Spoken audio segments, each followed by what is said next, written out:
Hello there, good morning. Welcome to the morning news here on TV3. My name is Godwin Asideba, leading the bulletin this morning.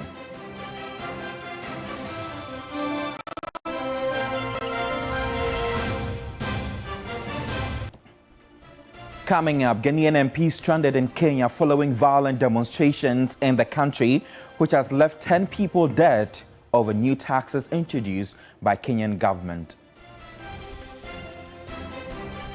Also coming up, lawyers of Member of Parliament for North Tongue Samuel Okudzeto Ablakwa objects to a newly constituted panel hearing a contempt case brought against him by Secretary to the National Cathedral Board Chair, Reverend Kusi Boateng. MP for Wa Central Rashid Pelpo has placed 100,000 Ghana cedis bounty on the killers of 2 night private security men in Wa.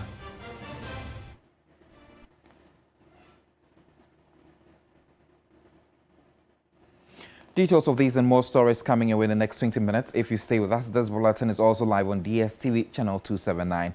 We begin the bulletin from here. 5 Ghanaian legislators and the Clerk of Parliament's local government committee have been caught up in the violent demonstration ongoing in Kenya over the new taxes. At least 10 people have died following clashes between police and protesters in Kenya. Officials fear the death toll is likely to rise if police continue battling protesters inside and outside Parliament with live ammunition. Member of Parliament for Odododiodo, Nilanté Vanderpoy, who is part of the Ghanaian delegation of MPs to Kenya, says the situation is quite chaotic. The protesters stormed the Kenyan Parliament, vandalizing property, while the police used tear gas and other means to disperse them. Nilanté Vanderpoy, MP for Odododiodo, has been speaking to TV3 from Kenya. Over the street, so you can't even drive out of the precincts of Parliament.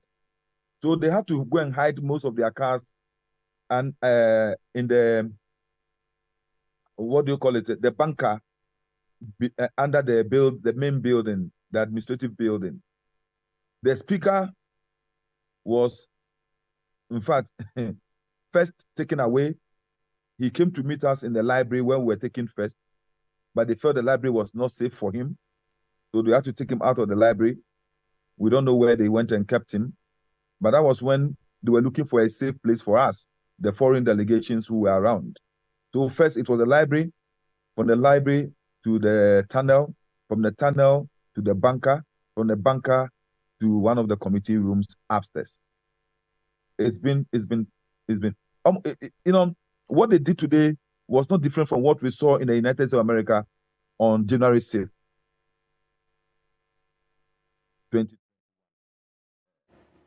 We'll definitely be crossing over to Kenya subsequently to get more details on this. Let's do more stories. Lawyers for Member of Parliament for North Tongue Samuel Okudzeto Ablakwa has objected a newly constituted panel hearing a contempt case brought by Reverend Kusi Boateng, Secretary of the Board of Trustees of the National Cathedral, citing bias. Reverend Kusi Boateng is seeking an appeal of a High Court's decision in his defamation suit against the North Tongue MP, whom he cited for contempt but dismissed by the court. Lord Eduasare reports. Lead counsel for Ablakwa, Thaddeus Sorry, prior to moving a motion to strike out the appeal by the National Cathedral Board of Trustees Secretary, noted that he was aware the original panel of justices for the hearing of the case had been reconstituted. He said a week ago he had read in a newspaper report that Justice Jamefe had been ordered by the Chief Justice to hand over the docket of the case to another judge. Mr. Sorry noted that seeing the panel reconstituted when the case heard before theirs was presided over by Justice Jamefe gave credence to the newspaper report. He posited that the newly constituted panel of justices chaired by Judicial Secretary Pamela C. Koranting would undermine a fair hearing for his client.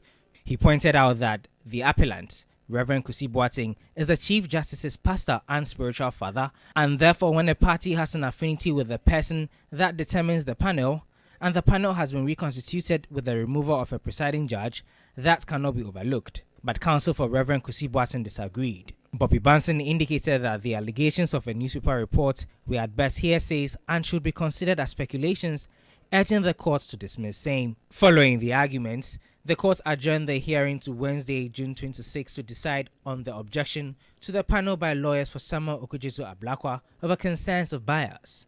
The MP for North Tongue spoke to journalists after the hearing. Fortunately, the court will deliver its decision tomorrow, and 24 hours is not a long wait. So I would rather that we wait for the court's decision, and then we will speak to all of what we know and have discovered so far as this appeal is concerned. This is the third time that Reverend Kusi Boateng, also known as Kwabena Edu-Gyamfi, is seeking to restrain Samuel Okudzeto-Ablakwa from making publications about him. Lodi Dwasari, 2-3 News, Accra. Former National Chairman of the New Patriotic Party, Freddie Blay, is threatening to sue North Tongue MP Samuel Okudzeto-Ablakwa over claims that his family had acquired a beachfront belonging to the Labadi Beach Hotel. The Polo Beach Club, which belongs to Kwao Blay, son of Freddie Blay, has been operational since 2019 in partnership with the Labadi Beach Hotel until both entities went their separate ways in 2021 due to a disagreement. Freddie Blay says the MP has dragged the name of his family to the mud, hence the suit later this week.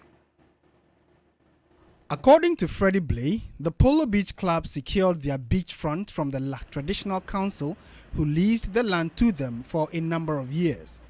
This was after the hotel decided to claim a higher percentage of profits made by the Polo Beach Club when both parties worked together.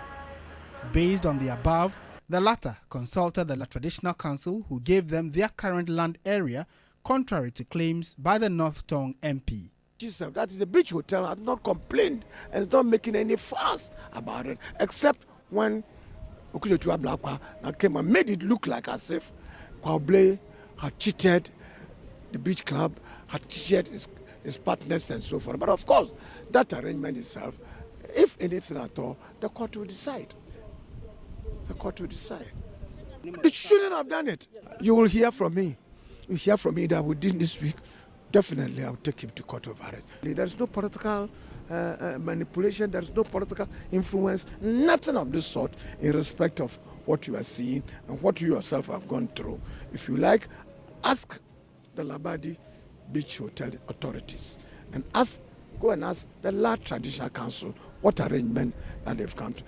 Samuel Okudzeto-Ablakwa, in his campaign against what he calls state capture by politically exposed individuals, said the beachfront of the Labadi Beach Hotel had been taken over by Freddie Blay's relatives.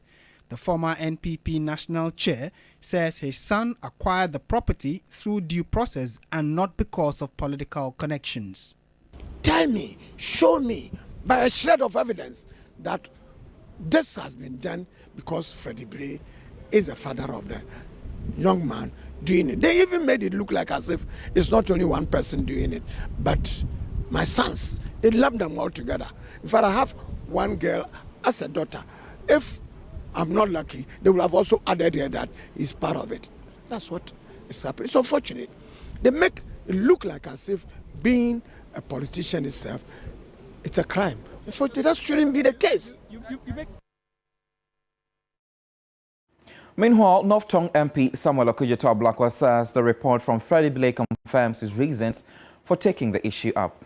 Take a look. If you go through court documents, which I have put out from the partners of Mr. Freddie Blay's sons, particularly the account of Mr. Lloyd Divorce Jr., you get a different picture. When you also talk to insiders, and I will encourage you in the media, please go and talk to the management and board of Labadi Beach Hotel. Ask them if they are happy with what Mr. Kwao Blay in particular did to them. They signed a joint venture agreement of 19th November 2019. They were supposed to be in partnership to share the proceeds. Patrons to the Polo Beach Club were expected to pass through the Labadi Beach Hotel frontage, the reception. They felt betrayed, and they are talking about a collusion between their former MD, Mr. Rene Vincent Ernst. That is why they dismissed him. Labadi Beach Hotel had an internal inquiry, and they found out that their former MD, Rene, and Mr. Kwauble had colluded, and they had in the process denied Labadi Beach Hotel revenue. They claimed to have gone to see some people in the traditional council, and then they took over the beach fund. You're still watching the morning news here on TV3 with me, Godwin Asedeba. The minority in Parliament has blocked the laying of a legislative instrument that seeks to control the price of cement on the market. The minority contends that without a pre-laying, they will not allow for it.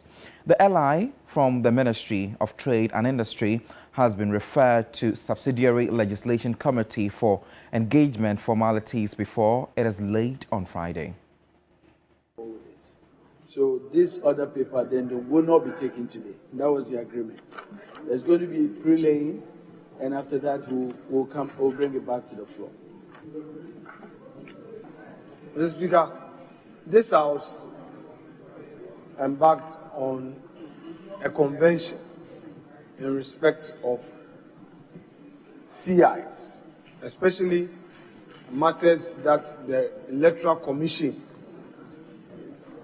was bringing up for consideration. And we said that because these matters, the nature of them, we have to have certain further discussions. So this pre-laying language was somewhat created. It became a creature in this chamber. Now, for us to extend this conditional convention on all subsidiary laws with the greatest respect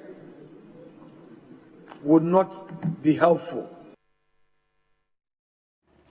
On a sad note, let's head to the Central Region. Members of a community in Gomoa Ojobi in the Central Region are still grieving the tragic death of an elderly woman who was allegedly abandoned in a bush by staff of the Winneba Specialist Hospital. I was in the community 10 days after the woman's passing, and trust me, the intense sorrow in the community is very telling. After the old woman's death in Gomoa Ojobi, staff of the Winneba Trauma and Specialist Hospital had been warned to stay away from the media. So I had to go undercover to unravel the truth. It was the following morning. I made my way to the female ward where the woman had been admitted before her discharge. One of the nurses on duty, who wished to remain anonymous, shared this with me. She was here with people. Okay, so it was literally full. This is a part of the story that will be airing later tonight on News 360, where it gets to tell more about what exactly happened in the hospital. But for now, let's take a look at what happened in the village when I visited them. Right, before we take that story, members of Parliament for Wa Central Rashid Pelpo has placed a 100,000 bounty on the killers of 2 night private security men in Wa. According to the leader of the Northern Caucus in Parliament, any person or group who will give credible information leading to the police arrest of the killers will receive the award. The Ghana Police Service has commenced an investigation into the circumstances surrounding the death of 2 private night security personnel on duty in the Wa municipality of the Upper West region. The 2 incidents were recorded on Tuesday at the Wa East Education Service Office and the Wa Model GHS School. We are determined to fight along with the police to make sure that we address this problem adequately and get the killers arrested in order to ensure that the public works along with us. We want to announce a bounty, a reward to all those who are capable of finding who the murderers are. That's if you are able to get a murderers, an individual or a collective are able to find these murderers, report to the police, ensure that they are arrested and that they are properly prosecuted. This fellow or these people who will be mentioning these names and getting them to us will be awarded an amount of 100,000 Ghana cedis. He also demanded answers from the police in the previous arrests that were made regarding similar killings in 2022. It's a question we have also asked before. We want to know what happened to the people who were arrested earlier. As you mentioned, 27 of them. We earlier heard that about 8 of them were found not to be connected with the murder. But we didn't hear the rest of what happens. It's in the hands of the police. I'm sure it's going to be a standing block to continue to investigate. But I'm very sure the police will have a more tangible answer to give us.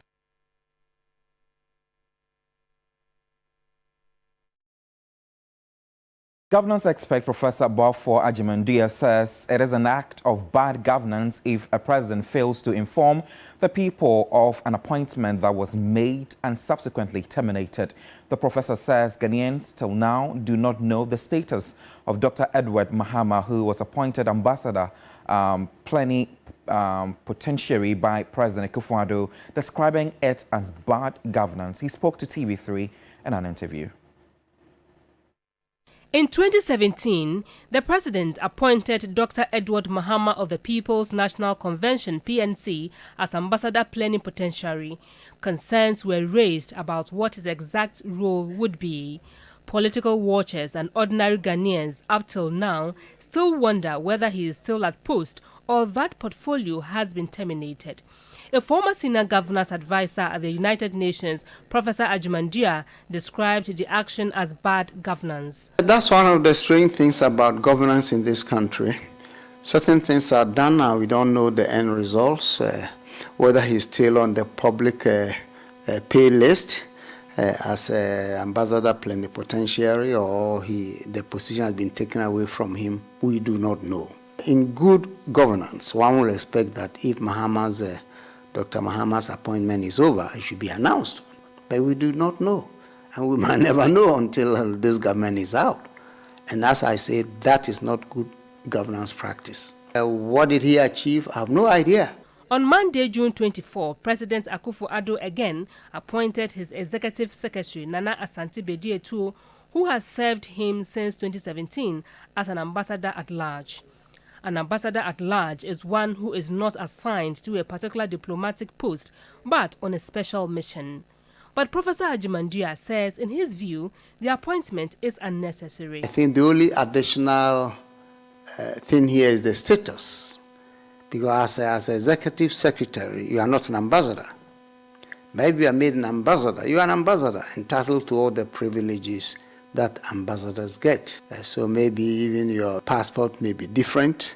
In the mind of the president, maybe it's necessary. But if you ask me, my opinion is not necessary. But I think the president sees things that I don't see. But again, you cannot point 1, 2, 3, or 4 ambassadors at large who are just wasting the public money. Other ambassadorial appointments were made 6 months to the end of the Akufo-Addo regime. Truly, 6 months may not be enough for anyone to go and do any major transformation in terms of government's policies or anything. So at times also the presidents feel like the last few months left, somebody wants to have a title ambassador. So why don't I give that opportunity to somebody who has been dying to be called an ambassador? Last-minute appointments may not be new, but experts say such appointments are done to satisfy certain individuals. Let's now head to Gomoa-Djobi in the Central Region, where residents are still grieving by the tragic death of an elderly woman who was abandoned to death. I arrived in Gomoa-Djobi, a village in Ghana's Central Region, 10 days after she died. The air was heavy with sadness, a palpable weight that seemed to hang over the community. An unspeakable tragedy had occurred in this seemingly peaceful village, leaving a lasting impression on everyone who knew it. This is the spot where an elderly woman forsaken by those who should have cared for her spent her final days on earth. The memory of her suffering hangs on, engraved deeply into the hearts of the villagers who pass by each day unable to forget the haunting tragedy. It all began with a tragic road crash in Gomoa Ojobi one afternoon. The old woman, suspected to be suffering from a mental illness, was among the victims. She was taken to the Winneba Trauma and Specialist Hospital, where she stayed for 2 months. But unlike other victims, no family came to visit her. No one came to take her home. The hospital staff did their best, but with little information to go on. Only that she was from Gomoa Ojobi, the struggle to find her family, and so she remained alone, a nameless figure lost in the system. When she was finally discharged, the hospital staff allegedly took her to the outskirts of Ojobi. Here, on a desolate bush between the Gomoa Ojobi Presbyterian Church and the Perez Chapel in Ojobi, she was abandoned. For a week, she lay there, ants crawling over her legs. According to eyewitnesses, her cries of pain was frequent day and night, a haunting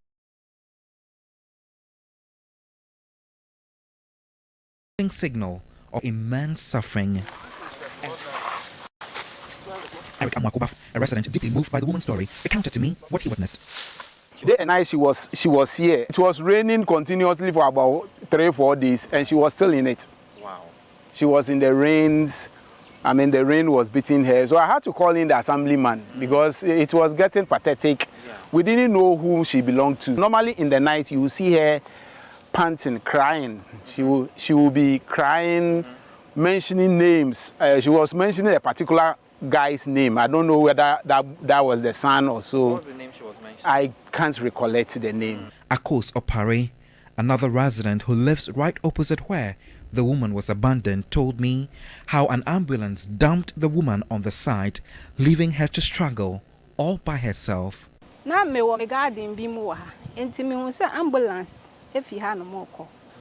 was in my garden when I saw an ambulance drive past.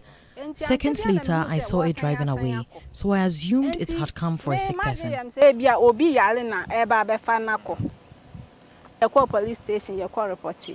I witnessed a woman in a wheelchair at a junction where, despite our efforts to alert the police, they did not respond. As evening fell, ants began biting her, compelling her to drag herself to the pathway for safety. Vida Anaman and Akos Opare still walk past the spot daily, haunted by the hope that they could have done more to save the woman's life. Her right leg was emitting a foul odor, so we provided her with a cloth to cover it. It frequently became damp, prompting us to change it regularly.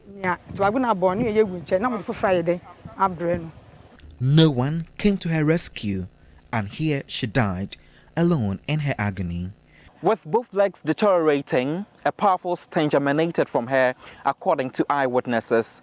After a relentless struggle day and night for a week, she finally gave up her soul and passed away on June 10, 2024. The site, as you can see, remains deeply affecting. Remnants of the woman, such as her tattered covering cloth, a plastic sheet that served as her bed, and other personal items are still scattered about.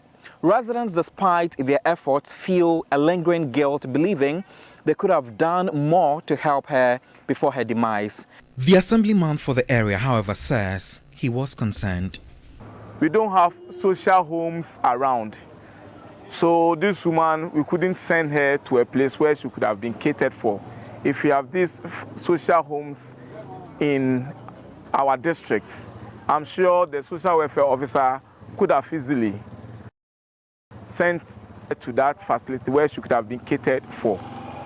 So this should let we as a nation look at it and begin to discuss on some of these social problems which are affecting the nation. So I'm hoping that the issue will not end after the perpetrators are found and are punished. The outcry of the public was immediate and fierce. In response, the Ghana Health Service suspended the medical director of the Winneba Trauma and Specialist Hospital, Dr. George Pra, pending an investigation. A committee was also set up to uncover the truth within 30 days. This prompted me to visit the Winneba Trauma and Specialist Hospital, where it all began. That's all we have for you this morning, but we have more updates on this story that you should stay tuned in and watch on News 360. My name is Godwin Asidwa. The show continues shortly with Roland and our gorgeous ladies. Have a good morning. See you soon.